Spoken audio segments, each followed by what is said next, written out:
Mark your calendar for June 12th, 2025. Latitude Media is holding its fourth Transition AI conference in Boston. This year's theme, Energy Infrastructure in the Era of AI-Driven Load Growth. We're going to bring together investors, developers, researchers, and tech companies to talk about the creative ways to meet data center demand. And companies include Fervo Energy, Form Energy, Scale Microgrids, Spark Fund, KKR, Generate Capital, Orenia, FlexGen, National Grid Partners, and more. Plus, we're going to have a live Open Circuit episode featuring Caroline Golan from Google and a live Green Blueprint episode featuring Rick Needham from Commonwealth Fusion Systems. Get your ticket at latitudemedia.com/events. Podcast listeners get 10% off their ticket. Use the code LatitudePods10 at checkout. latitudemedia.com/events. We will see you at Transition AI. Latitude Media, covering the new frontiers of the energy transition. All right, we're all going to clap at the same time. All right. So 3, 2, 1, clap. No. Oh, I missed it. Right on the... I did it on the clap. I did it. I was off. That was me. All right, do it again, Steven. Here we go. God damn it, Doug. It's like the family band, you know? So, Doug, the Texas legislature meets every 2 years for a 140-day blitz. How do you prepare for that? Do you have to, train yourself in the months beforehand? Yes, it sort of, looks something like a Rocky montage. That's pretty much what it is. Yeah. You have, a log over your back and you're, doing lunges in the mountains. And Correct. That's exactly right. That's how everybody prepares for a legislative session. I assume that's what people always told me, so that's what I do. I think that's what everybody else does. Dun, dun, dun. Dun, dun, dun, dun, dun, dun. From Latitude Media, this is Open Circuit. This week in Energy Showdown in the Lone Star State, Texans take pride in their competitive electricity market, a system designed to let the cheapest resources win. And that market is increasingly choosing clean resources.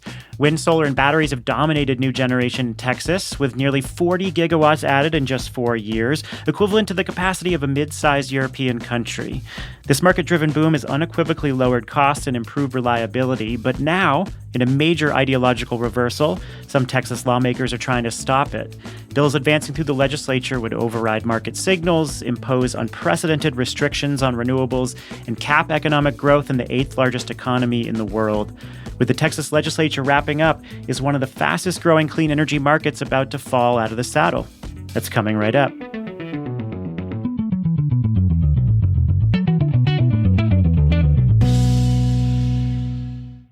Open Circuit is supported by Kraken, the only proven AI-powered operating system for utilities. Kraken's tech is helping utilities create happier teams and happier customers while reducing operating costs. And with over 40 large-scale migrations delivered on time and on budget, Kraken is designed to help utilities leave legacy tech behind. Join leading utilities across the globe in upgrading to Kraken. Visit kraken.tech or click the link in the show notes to learn more.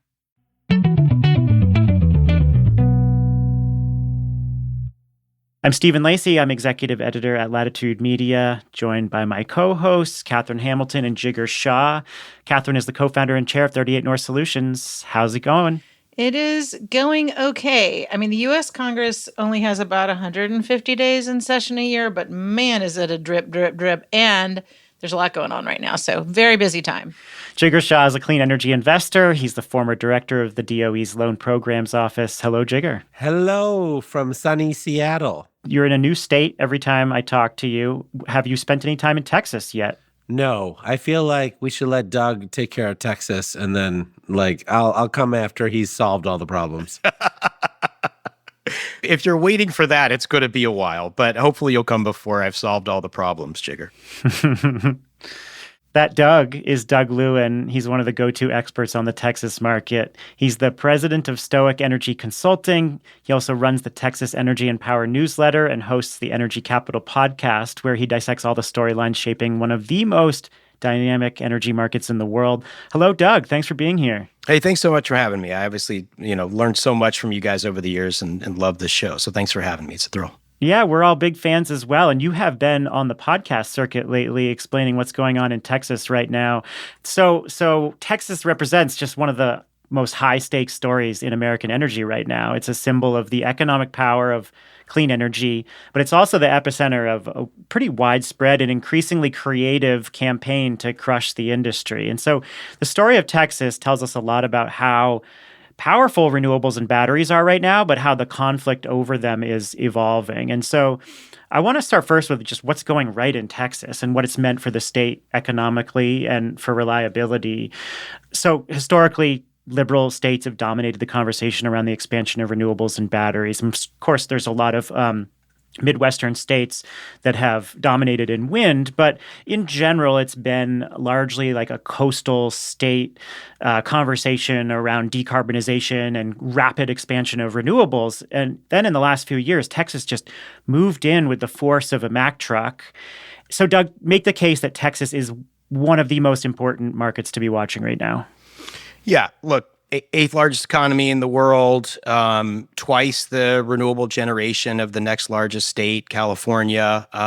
We literally have twice as much. The only metric they've got us beat on right now is storage and distributed generation, but we'll talk about how those are rising in Texas, and I think that's going to change too. And look, I think what really kind of defines Texas right now at this moment is there has been such a shift that has happened in the business community. I would say, 10 years ago, when people were talking about renewables, it was kind of this fringe thing. And a lot of the big businesses, whether it be sort of manufacturers, chemical companies, oil companies, the statewide chamber, they would kind of either oppose anything that was renewables or just kind of like, shrug and sort of brush it aside as being kind of a very niche, unimportant segment.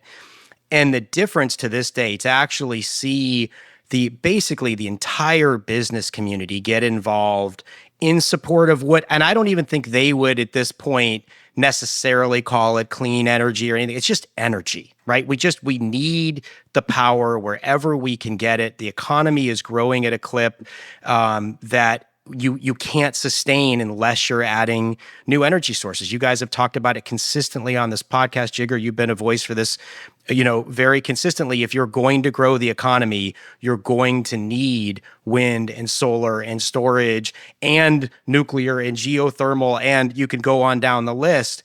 And so that is really something that I think we have really seen emerge this session, is what I would describe as kind of pragmatism over ideology, really led by the business community of like, sure, renewables have some challenges, but we're going to work to integrate them and overcome those challenges, not actually try to stop their entry to the market, because otherwise all of our electric bills are going to go, significantly higher without it. And that is just something they obviously don't want to see. It hurts the bottom line. So this pragmatism, while the headlines are driven by some of the ideologues, I think that in numbers, there's a lot more pragmatists, but that doesn't necessarily grab the headlines. So, Doug, I wonder if some of that is because you have an energy market rather than capacity market. So the energy market actually rewards and pays for the characteristics, the services, what you can actually provide to the grid, as opposed to just like what you could provide, but what you do provide. And so that incentivizes folks to come in and prove themselves, right? And then they get paid if they're able to do it. Yeah, that's exactly right. And really, Texas has always had, for the entire history of ERCOT, it's been economic dispatch, right? Whatever the lowest resource is going to win in the spot market. So, it really was, there was policy as kind of a first mover. You go back to the Renewable Portfolio Standard in 99, and it was increased in 2005. But then once renewables really came down that cost curve, wind first and solar in a major way the last 4 or 5 years particularly, you really started to see renewables start to put that downward pressure on prices. And that, again, the business community has really kind of rallied behind that, because that really is one of the major inputs. If you look at not just manufacturing, but definitely including manufacturing, right? Samsung announced whatever it was, $18 billion whatever investment in a new chip manufacturing plant in Taylor, Texas, right where ERCOT is. But you've also seen a lot of industrial electrification, right? A lot of the factories and some of the older school manufacturers, even like we have a steel manufacturing facility that's grid connected, an LNG export facility that's grid connected, oil and gas fracking rigs getting connected to the grid. We're about to do a big transmission build out so that they can get more low cost solar and wind. And you're absolutely right. That energy only market is absolutely a defining feature. The competitive forces at play driving costs lower. So people aren't choosing renewables out of any ideology or just because they like it better or it's clean or anything like that. It's low cost, and that matters a lot to the business community. So let's talk a little bit more about this growth, Jigger. What we've seen is the solar market going from a few gigawatts to 30 gigawatts in a very short period of time. We've seen batteries go from essentially 0 to 11 gigawatts. So Jigger, what kind of activity have you seen push its way into Texas from the industry? Like, what is so attractive about the market, given what we've already talked about? Well, I think that, as Doug suggested, because this is an energy-only market, what has happened to the solar industry is that we have flooded the markets with solar power over the last few years, right? And so solar is now not worth deploying as a naked resource, right? Like, just putting in solar means that you're basically selling the power in at negative prices in the middle of the day, right? And so ultimately, every solar project is now paired with batteries, because the time shifting is so critical, right? There are lots of times of the day where you actually can get paid for that power, but it's not at the noon time frame. In the same way that you can get free power in the middle of the night in Texas because of the excess wind, you can get free power in the middle of the day now because of the excess solar. So we're in this weird spot where the Texas grid is going from 86 gigawatts of peak load to 140 gigawatts, I think, of peak load by 2030, like around the corner. And people are like, well, how are we going to do that? And it's because of these sweet, sweet batteries. Like, the batteries are the ones who are actually providing capacity, and the solar is providing cheap fuel to fill up those batteries.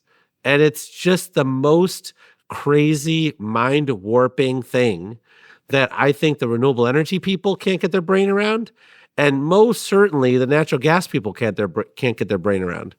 Yeah, and I just want to add to that look, one of the proposals that is most sort of terrifying to not just renewable energy developers, though, including renewable energy developers, but the entire business community, because the cost would be outrageous, is this quote unquote firming proposal that would require all of this backup. And the way it's written, it's just clearly written by folks that don't understand energy markets, which is what has, everybody from the manufacturers and oil and gas industry to the statewide Chamber of Texas Association of Business to even thermal generators, like, worried about this bill.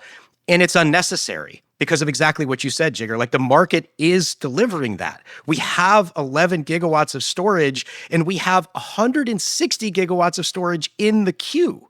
Like, there is so much storage coming. You don't have to create these convoluted, heavy-handed regulatory, programs and schemes to bring it. The energy-only market is showing, yes, there's a high price in these, intervals. And that is the signal that developers need to bring that dispatchability onto the system. It's all happening. It's all working. And yet they want to fix it, and they're going to end up creating a million more problems if they fix it the way they're trying to. Catherine, you were policy director for the Energy Storage Association from 2011 to 2015. And this level of growth that we're seeing in Texas was like almost unfathomable back then. What role are batteries now as a mainstream resource? What's Texas proving? Yeah, it's just incredible. Back then, it was like a science project. And it was even called the Electricity Storage Association. And now batteries, not only has the cost come down dramatically, but now they're all different kinds of chemistries and technologies and use cases. So there's long duration storage. And of course, Texas, because they're just deploying like mad. And it's really changed the game and the market for batteries and brought those costs down tremendously. The other piece of the equation that I have been very focused on for a bulk of my career is the distributed side. So distributed batteries, certainly. So there's a virtual power plant that's been announced that's going to use distributed batteries from Sonnet to really become like mini power plants. And that's going to really start allowing the customer side to become part of the equation and part of the resource mix. And a program that I'm super excited about and watching, Doug, is this demand response program, which is not like your typical analog demand response program that's been around since the beginning of time, but is really about like, how do you bring incentives to the retail providers that are there trying to manage the customers, to really focus on the high seasonal net load hours, mostly in the winter and summer.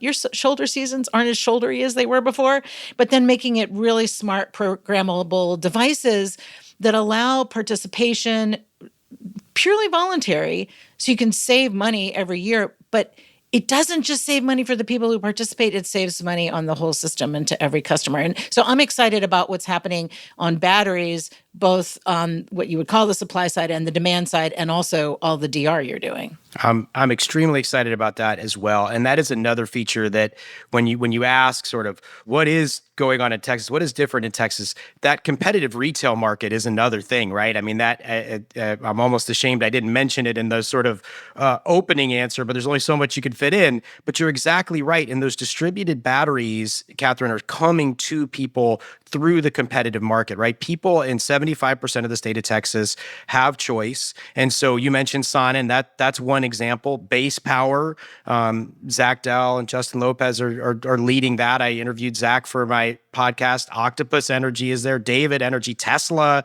is offering batteries. So, and what that does then is that puts pressure on the big companies, right? The NRGs and Vistras that own Reliant, TXU respectively, to offer those products to their customers or to get left behind. Yeah, and NRG is, a gigawatt. They have a gigawatt that they're planning in demand response with Renew Home.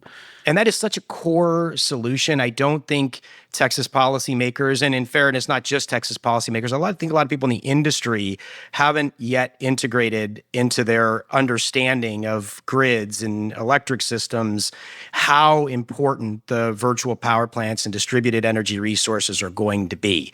That, again, you guys have talked about this so much on the podcast, and I've learned so much from listening to y'all.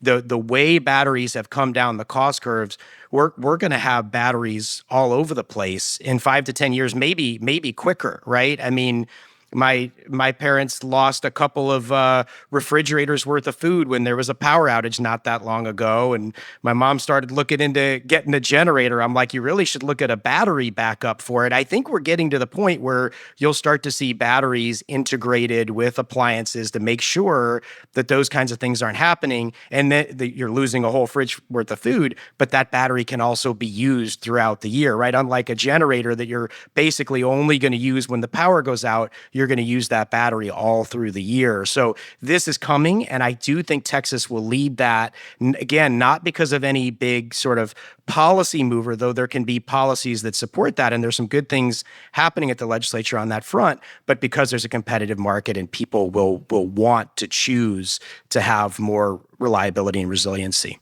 Chigger, what's your outlook on the VPP market in Texas? Oh, no, I think it's just getting started. And I think, as Doug suggested, the level of entrepreneurial energy that's entered Texas to really bring the next generation of VPP solutions to Texas is just ramping up. So I think it's extraordinary. I think the real question I have for you, Doug, is that, like, you go through this process of educating lawmakers every 2 years, right? And it feels like you have the same staff that you've had 2 years ago, the 2 years before that, with so much winning occurring in Texas. You'd think we would need 10x the staff to explain our story, right? Like, and so are you seeing 10x the staff? Like, are you seeing, like, I get the fact that the Chamber of Commerce and the oil industry and the manufacturers and all them understand that this stuff is important, but do the average Texans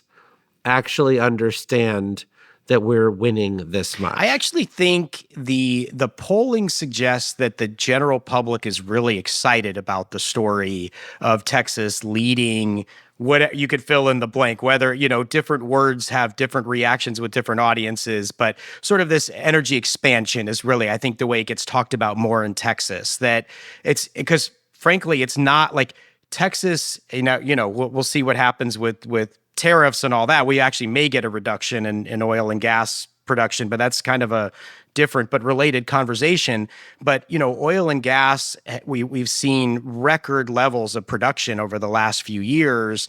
And we've seen wind and solar, and we're likely on the cusp of VPPs and geothermal and even advanced nuclear. We've got a great ecosystem of advanced nuclear companies. So generally, when people are asked about this, they like this, and they're very supportive of wind and solar. They're particularly supportive of wind, solar, and storage, right? I think people really understand intuitively that is a fantastic mix. I just don't understand why.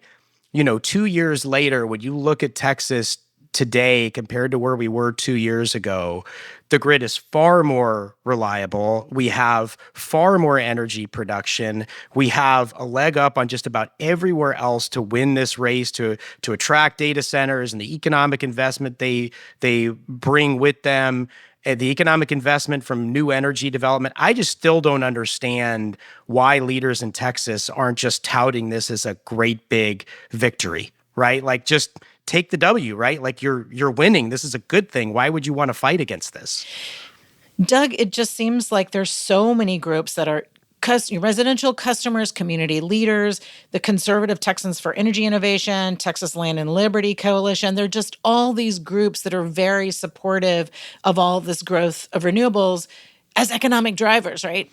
Yes, and kind of picking up on Jigger's question too, Catherine. Right, like there are so many organizations that do have people that are working on this day in and day out. You mentioned a few, like Conservative Texas for Energy Innovation. I don't want to make a list because I'll end up leaving somebody out. But there are dozens, scores of organizations that are just doing fantastic work to tell the story. And again, while some policymakers are getting it and are taking actions and trying to pass policies that would just objectively hurt the state's business environment, hurt Texas consumers, all of those things.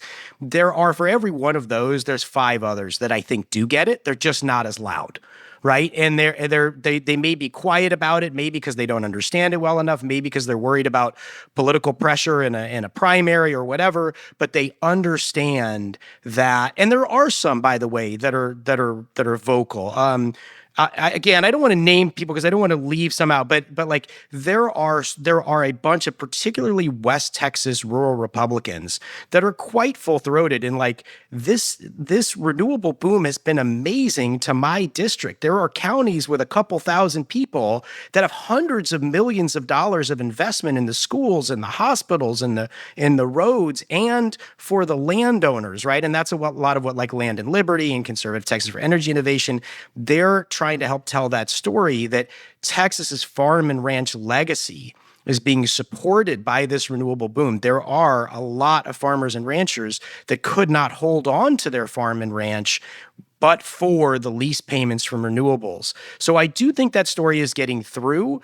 It's still, the volume is not turned up loud enough on it. And where I hope we can get to in the state of Texas is this is a great thing. And I know we're going to talk about oil and gas plants and all that. And again, I just think it's wrong to view it as renewables are threatening to oil and gas. There's oil, we can talk about this later, but like oil and gas is going to be produced in Texas for a long time to come. This isn't like you're on team renewable or you're on team oil and gas. Texas is an energy state. We're going to produce all of it. Mm-hmm. Yeah, actually, that brings me into the last piece that's really critical to setting up the Texas story, and that is the load growth picture in Texas. And as you said, the oil and gas industry is really in favor of a lot of these cheap renewables as they electrify operations and expand.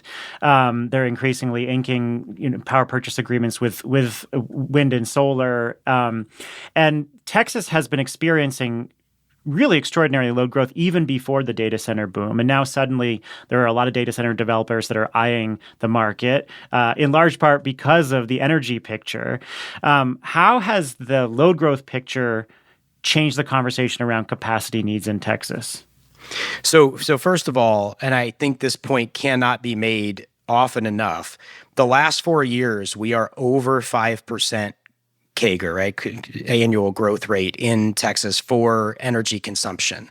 If that were to continue, not even increase with data centers and all that, just continue at that rate, that would be the highest since the 1960s. So like load growth is already happening in Texas, and there are many reasons why it's happening.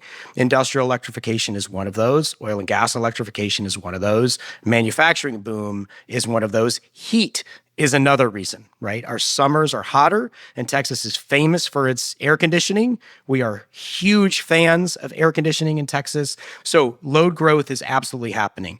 The data centers, if you look around the country, where are they going to go, right? Virginia obviously is one of those kind of hubs, not kind of, it is the hub for data centers, but it's already a huge percentage, right, of load. It's something like, I can't remember if it's 20, 25%, something like that of load already. Data centers are something like 5% of consumption in Texas.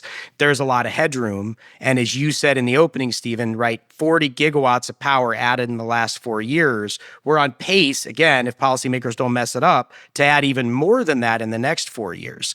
So you have access to affordable, reliable, clean energy, all of that in Texas that is causing those data centers to want to come here. And we're already at 5% growth. I think we're probably going to get to 9 or 10% growth by the end of the decade. Who knows? It could be even more than that.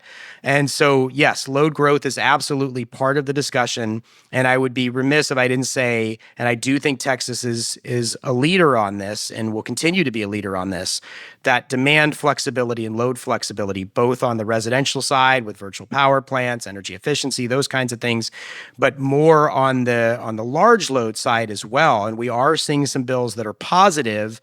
Senate Bill 6 contains now a House Bill 3970 that is a speed to power for load flexibility. If you have a flexible load, you bring your own generation, you can turn down at certain times, then you can get onto the grid quicker.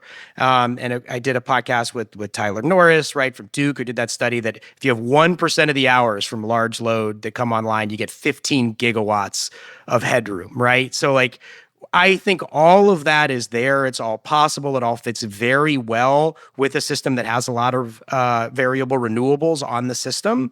And it's all about integrating those large loads in the right way. And I think Texas, with its energy-only market structure, is set up and positioned to do that perhaps better than anywhere else in the country.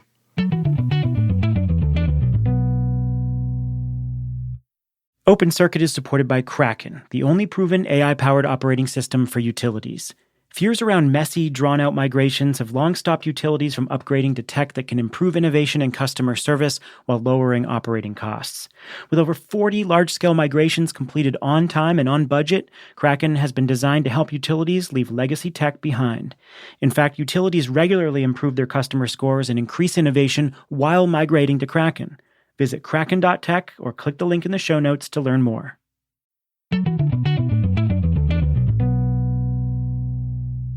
So I think that sets us up really nicely to talk about the current political climate in Texas. And one really important plot point here that I think we need to talk about is the February 2021 winter storm Uri, which took 50 gigawatts of generation offline. It left people without power in sub-zero temperatures for days and nearly brought the entire grid down. And that was a real turning point for the electricity system and for the current conversation about the role of gas and renewables. So why was that such a critical turning point?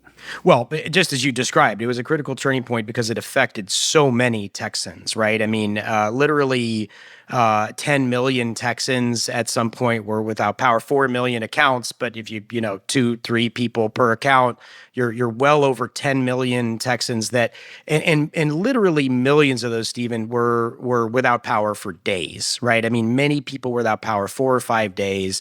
As you said, it was extremely cold, and it was everybody, right? It was your elected officials lost power, your business leaders lost power. Everybody across the state was affected by it. It wasn't like with some other disasters, bad as they may be, or hurricane is fairly localized, right? This was basically statewide. There's little parts of the state that are outside ERCOT, but otherwise, it was statewide. And it was just traumatic, right? I mean, it was very traumatic. People were deeply affected by it. I mean, I'll never forget the experience of, shoveling snow to melt water to be able to flush a toilet. This is nothing that I thought was something I would have to do in 21st century America, and yet there we were. So it was jarring. I was talking about chip manufacturing before. Like Samsung had to just shut down an entire production line, which actually damaged some of their equipment, the implications of that just reverberated across the system. And it was kind of one of these epochal events, sort of like in general, like we talk about COVID before and after. We talk about Uri in Texas is kind of like things were, it was kind of like before Uri and after Uri. And it sets up this dynamic of renewables versus gas. And there was this very intentional campaign in the wake of Uri to blame renewables, including from Governor Greg Abbott. What did they claim happened? And what was the reality according to actual market authorities? It's so interesting. Like there was the blackout in Spain recently, and like this, when you see people like rush to say this is what caused it, I would hope that people, I think when people do that, they're trying to make a point or promote a certain agenda. Like what we learned from Uri is there's a certain amount and stick to what you know, but then you need the whole investigation to come out. And I just really wish that some of these policymakers that are pushing these various policies that cite Winter Storm Uri as the reason why they're doing it. That quote unquote firming bill, Senate Bill 715, House Bill 3356 is one of those. In the discussions, they talk about Winter Storm Uri as why they're doing it, because they continue to say in 2025 that renewables cause those outages, which is just, as an empirical matter, false. Every single generating resource had problems. Gas, coal, nuclear, wind, solar, all were reduced in their output, but the lion's share of what was reduced was from the gas supply system and gas power plants. Now, Texas, I think a lot of credit should be given to the legislature and the PUC, and I don't often enough give credit for, like we all as humans have a negativity bias. We're always going to talk about the bad stuff more than the good stuff. There was a requirement in Senate Bill 3 after Winter Storm Uri. They required a weatherization standard be put in place. The PUC passed a very good weatherization standard led by Commissioner McAdams. He's no longer a commissioner, but when he was a commissioner, he led that, focused it on wind chills instead of temperature, and really, I think, got that right. And we have seen in winter storms since, thermal power plants have had not as high a rate of outages. What has not been fixed is the gas supply system, which is still very vulnerable. We see every time it freezes, gas supply to the Permian drops, and then demand. This is another thing that in the UT Energy Institute report, in the FERC and NERC report following Winter Storm Uri, demand was off the charts. That was really pushed higher, and there's a problem throughout the South. It is a very big problem in Texas. Resistance heat, an extremely inefficient form of heat, the same technology as a toaster oven or a hairdryer. We have 3 million homes that use that kind of heat. That pushes demand up into the stratosphere where you cannot possibly meet that demand with the kind of supply we had available. So I'll just wind that down by saying there have been some good things post-Uri. We've added more supply. We have 50 times as much storage as we did back then. We have 6 times as much solar. And people forget this, but during Winter Storm Uri, once the front came through and the snow and ice came through, and when we were at the point where we were at the height of the outages, it was extremely sunny. Solar would have made a very, very big difference during Winter Storm Uri had we had more of it. So there are things that have been done to fix it. But the legislators that are saying that these anti-renewable proposals would somehow fix a Winter Storm Uri situation, they have the diagnosis wrong. And when you have the diagnosis wrong, you're likely going to get the cure wrong. Ultimately, they are actually warping facts on purpose. I mean, that's the thing that I just want to make sure we're all crystal clear about. For whatever reason, people are giving people the benefit of the doubt when they don't deserve it. It's very obvious that people are basically saying, we would love to have 100% natural gas grid. Can you please serve me up the least diverse, most vulnerable grid I could possibly get? And then after that occurs, then I'll be satisfied. Like, come on. Like, the thing that I think at some point we all need to get boxing gloves on and actually start fighting.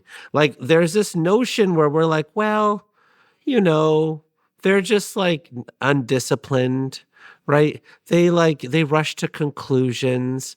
No, this is like a very well-funded disinformation campaign who uses any single shred of like the kernel of truth that they could find to malign and slander the industry, right? And I think that is a homegrown industry in Texas.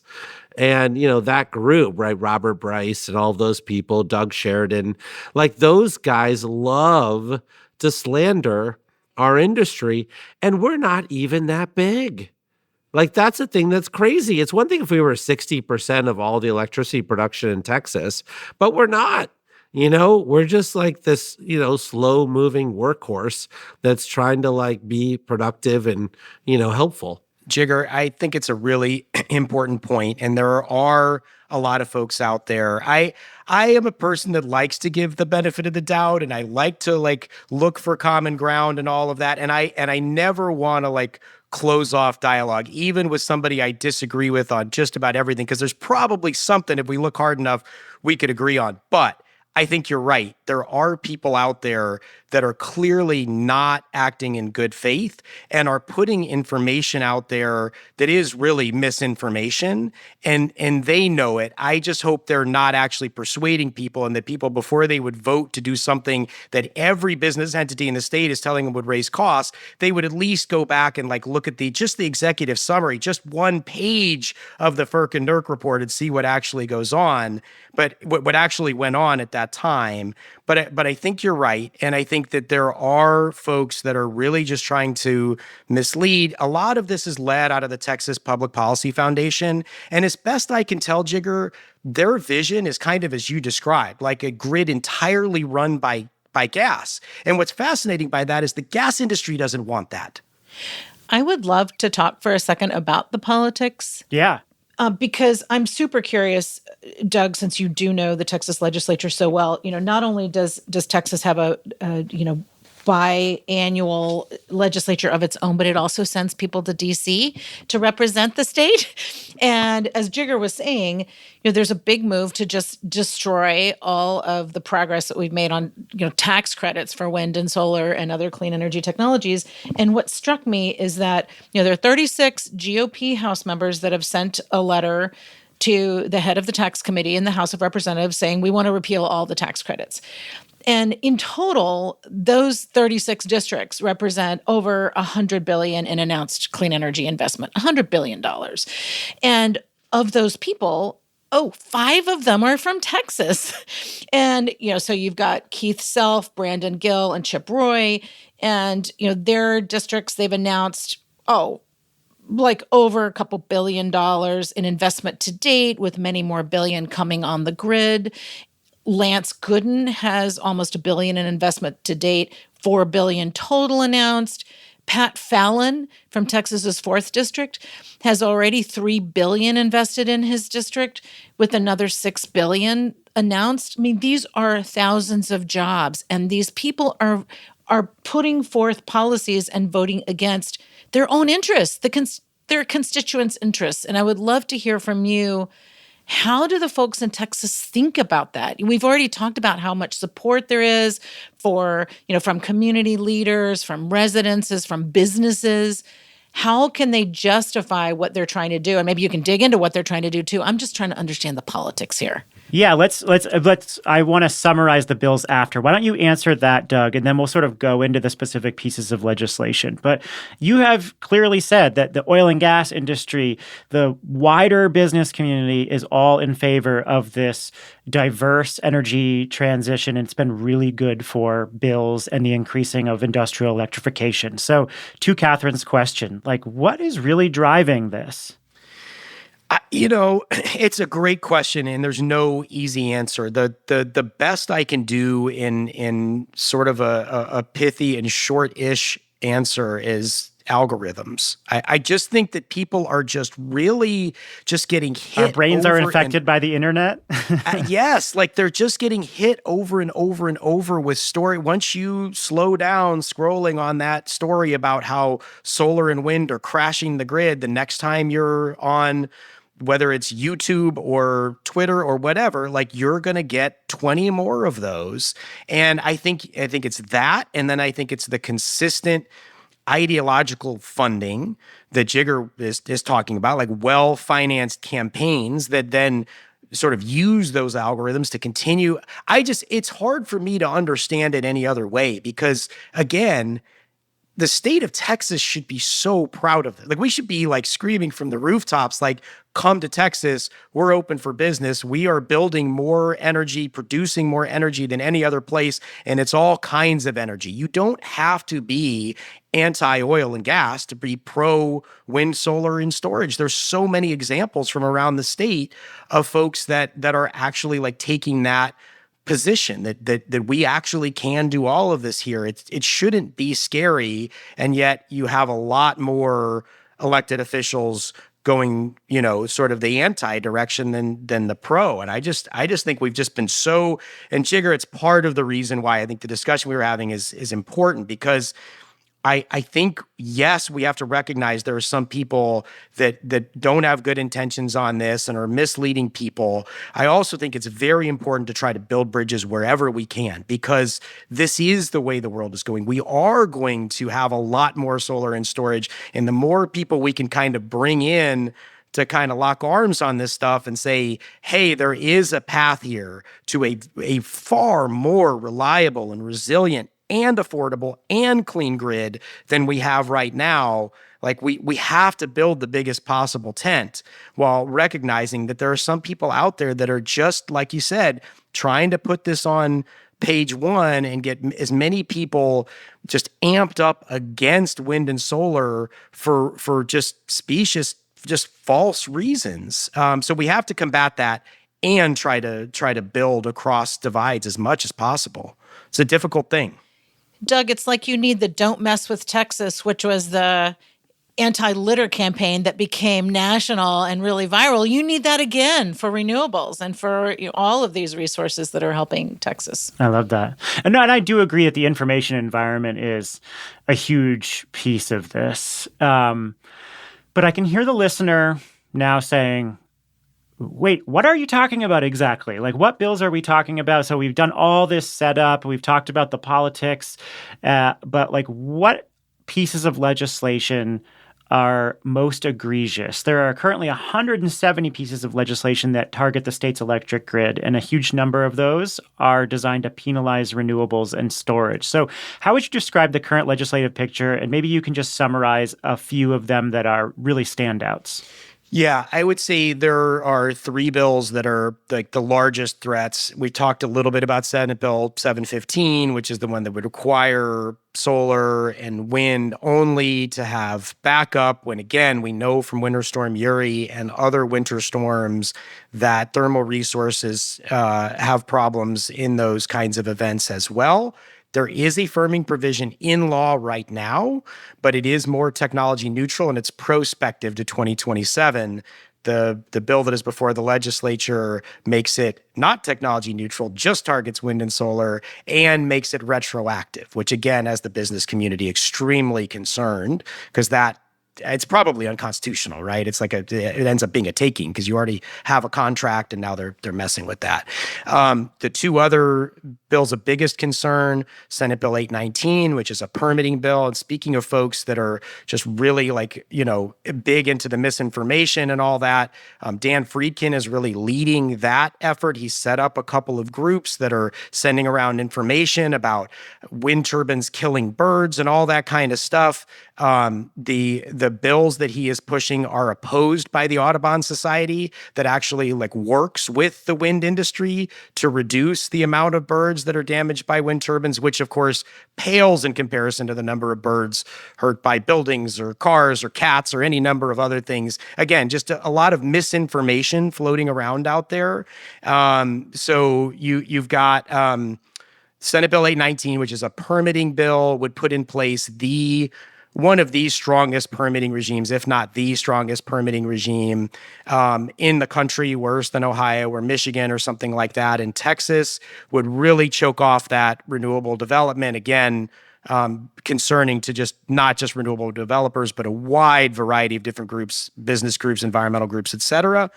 And essentially creating massive setbacks, right, for renewables projects. And like when you can build like an oil and gas operation next to a daycare or a school, like you have extreme restrictions on where you can build a renewable power plant. Exactly. And permitting authority to the PUC, like up or down on renewable projects. You know, it is a big government approach, right? It's like literally like you'd probably have to have a new, floor of an office building for the PUC to start regulating all these projects. Just cuts against, landowner rights, light regulatory touch. I just interviewed Glenn Hammer, the CEO of the Texas Association of Business. I've interviewed Governor Rick Perry and Secretary Perry in the past, and they both talk about Texas light regulatory touch being part of the reason why we've had the economic growth we have.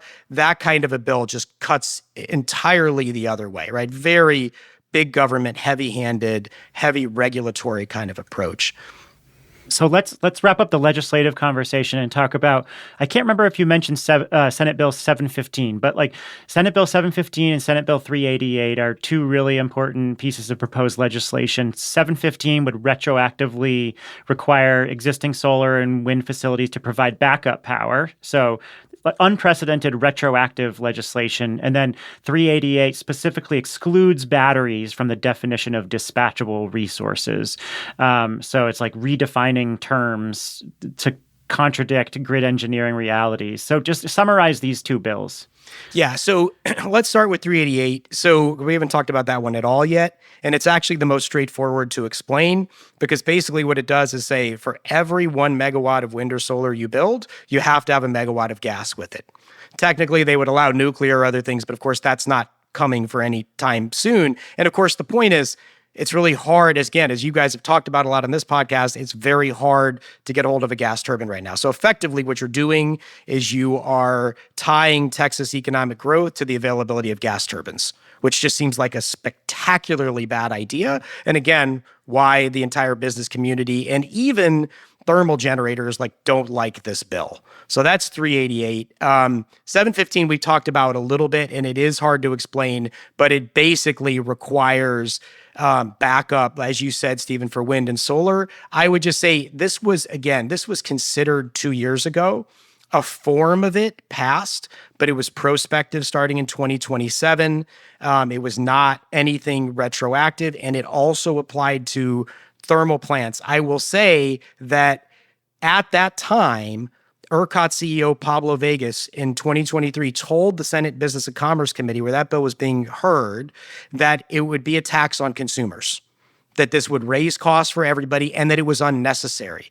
Because as anybody who works in energy markets know, you buy backup reserves as a system. The PUC leadership has even said this. The deputy executive director said, we back up the system based on risk, not on resource type, right? We don't say nuclear plants, 1,200 megawatts, if they trip off, that could cause a frequency excursion. So every nuclear plant needs to have its own frequency reserve, its own contingency reserve service, its own 4-hour reserves. That becomes insanely expensive and causes resources to drop off the system. So again, I hope at this point, because there has been a lot of discussion around this around the legislature, that folks are now, the legislators, particularly the representatives, are starting to understand that these various bills would put a massive cost onto consumers and significantly slow down economic growth, and really for not any reliability gain. That is one of the key points. This doesn't actually improve reliability. You're really putting in a lot of pain for no benefit. And what are the odds, Doug? I've read about all of these bills. I've listened to you for hours and hours on end discussing them, which I never get tired of. But what are the odds of these getting through? Are there some that have already been signed? What's the prognosis here? Yeah, and I get asked this question all the time. I think people get frustrated in my answer because I genuinely do not know. Legislative sessions are extremely unpredictable. And like last session, there were all sorts of, and this happens every single session in the waning days. There's a lot of things that are discussed and traded off. And we ended up with a complete reorganization of ERCOT on the third to last day of the 2021 session on a motion to go outside the bounds. There was no hearing. Nobody saw that bill before it was passed. Crazy stuff happens at the end. I don't know what's going to happen. All three of those bills, 715, 819, and 388, have passed the Senate. They have all come over to the House. The House has about a week left to pass bills out. By the time this comes out, it'll be a few days to pass bills out, to make it onto a calendar, and to actually pass on the House floor. But even after those deadlines pass, all sorts of shenanigans can happen. And so, until June 2nd, which is sine die, the 140th and final day, we just really won't know. And I am loath to handicap it because I don't know. So, Jigger, what happens if one or all of these bills passed? Describe what that would do to some of these large development platforms that are targeting Texas, that have a huge pipeline in the state. What functionally happens to those companies? Well, what functionally happens is that the state of Texas loses economic growth. So data centers who wanted to come to Texas no longer come to Texas. That large loads decide that they're going to leave the state of Texas and go find another economic development place that's more friendly to their technology. I think what people don't understand is, as Doug said, this is not clean electricity. This is just electricity. And if you want electricity at the speed that Texas wants it, right? Texas believes very credibly that they can get to 140 gigawatts of peak load from 86 today by 2030. The only physical way to do that is clean energy.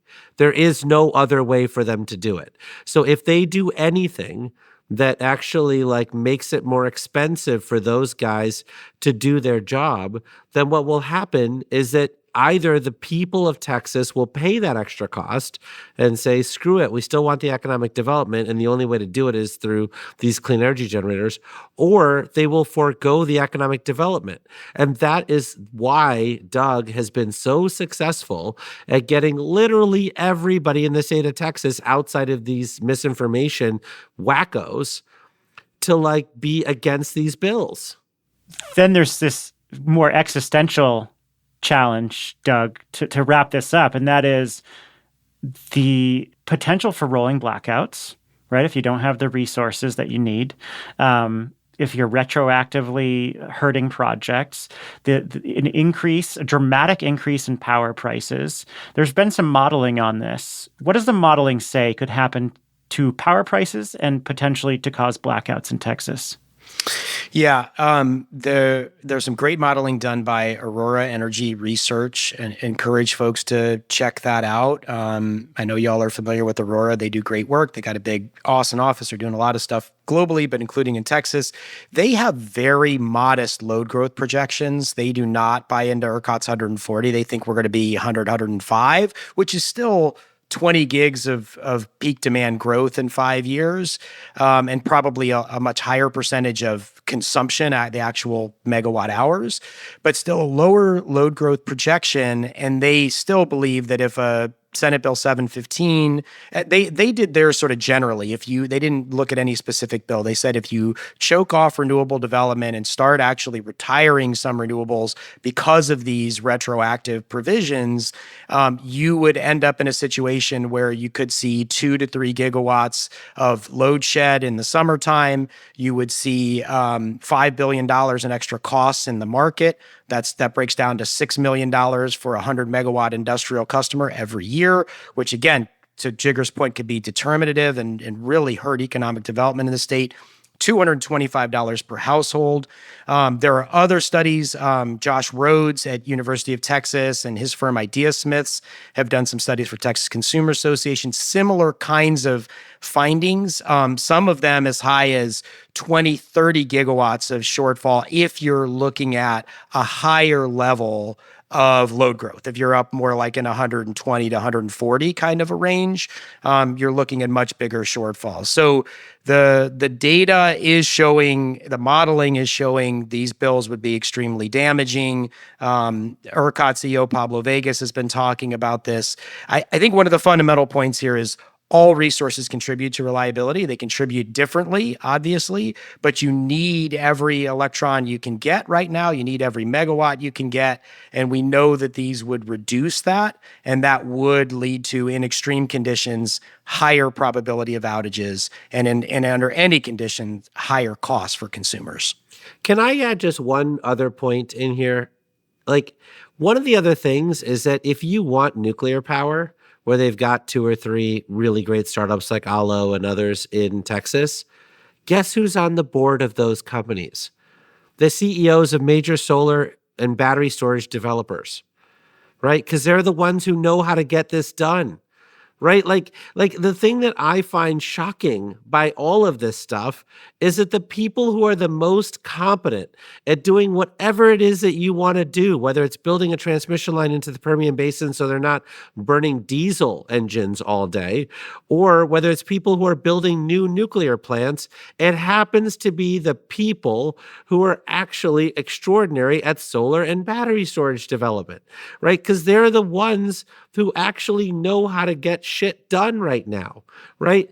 And so, like, that's the thing you're also sacrificing, is if you piss them off, then they leave the state of Texas, so do all those nuclear plants. This is what is so maddening about this right now, Jigger, right? It's like Texas has so much opportunity in front of it, right? There is a bill to really kickstart the nuclear industry that Governor Abbott, to his credit, put together a working group on. Commissioner Gladfeldt led. They made all these recommendations.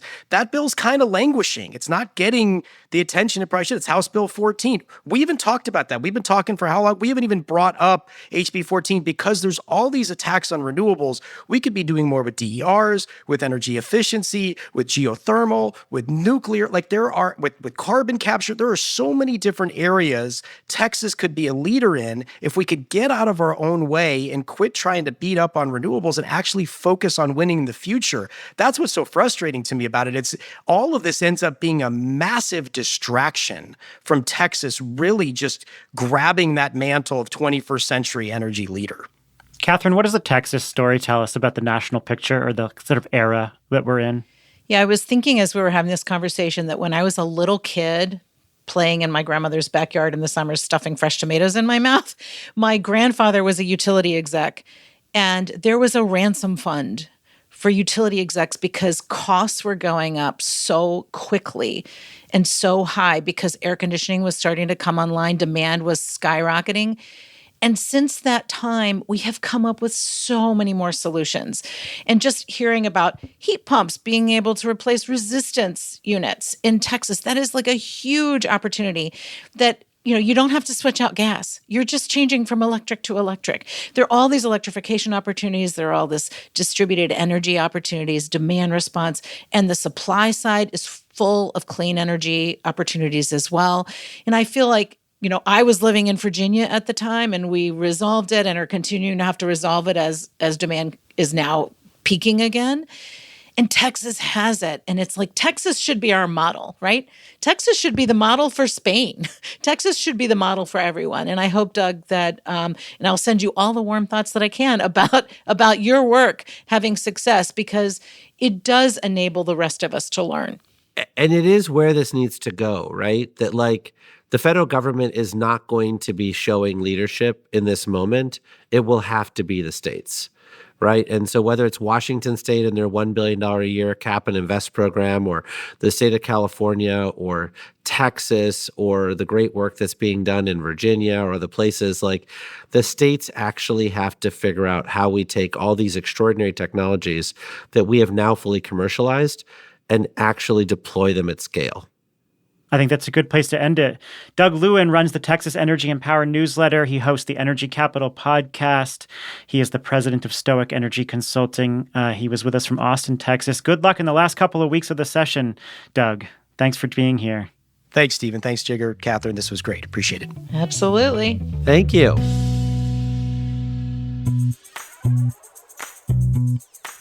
Open Circuit is produced by Latitude Media. The show is edited by me. Sean Marquand is our technical director. Ann Bailey is our senior podcast editor. And the show is hosted by Latitude Media.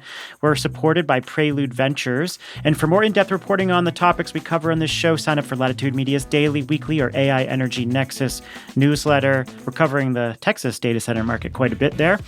Go to Latitude Media and hit the subscribe button. And you can find this show anywhere you get your podcasts. And do us a favor and give us a rating and review. We'll see you next week. Thanks for being here.